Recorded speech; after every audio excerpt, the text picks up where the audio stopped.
Halo, selamat pagi semuanya. Di sini Ibu akan menjelaskan mengenai pengantar untuk mata diklat yang Ibu bawa di kelas 12 ini, yaitu administrasi sistem jaringan dengan kode 0066 KK07, dan ini sudah ada pada roster kita.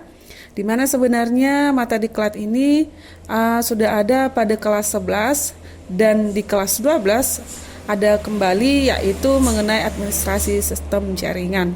Jadi ini sudah kita pelajari pada kelas 11, mata diklat ini kita sudah pelajari ini di kelas 11, dan juga di kelas 12 akan kita bahas kembali, dan bisa dibaca mengenai mata pelajaran administrasi sistem jaringan pada video ini. Kemudian profesi administrasi sistem jaringan ini, di mana administrasi jaringan komputer ini merupakan sebuah pekerjaan daripada seorang administrator jaringan yang bertugas untuk mengatur sebuah jaringan komputer baik secara skala kecil maupun skala besar. Kemudian, apa saja tugas administrasi sistem jaringan ini? Jadi, dalam perusahaan besar biasanya administrasi jaringan sangatlah dibutuhkan. Hal ini terjadi karena dalam perusahaan besar terdapat data-data perusahaan yang sangat penting. Oleh karena itu, diperlukan administrasi jaringan untuk mengamankan data-data tersebut. Jadi ini merupakan sebuah tugas seorang administrasi jaringan.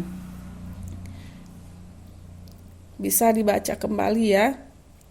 Bisa dipahami sampai di sini bagaimana tugas seorang administrasi sistem jaringan ini. Kemudian tugas dan fungsi dari administrator jaringan, ada 6 hal apa-apa saja yang harus kita pahami dan harus kita ketahui mengenai administrator jaringan ini. Yang pertama itu adalah menginstal dan mengkonfigurasi server. Yang kedua, menginstal dan mengkonfigurasi application software. Yang ketiga, membuat dan mengelola user. Yang keempat, backup dan restore file. Yang kelima, mengkonfigurasi keamanan sistem.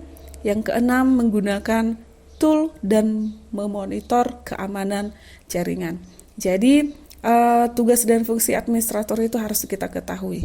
Kemudian ruang lingkup pembahasannya ada 8. Yang pertama bisa kita lihat yaitu mengevaluasi kontrol panel hosting, dan ini sudah Ibu bagi teorinya atau yang kemarin sudah diberikan di sekolah mengenai materi ini, kontrol panel hosting.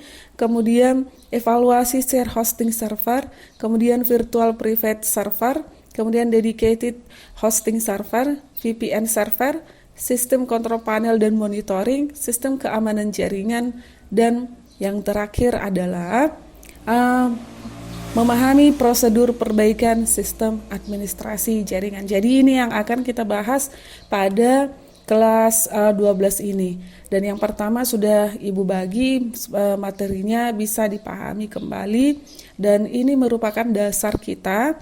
Video ini merupakan dasar kita untuk bisa kalian memulai untuk pelajaran administrasi jaringan di kelas 12. Terima kasih.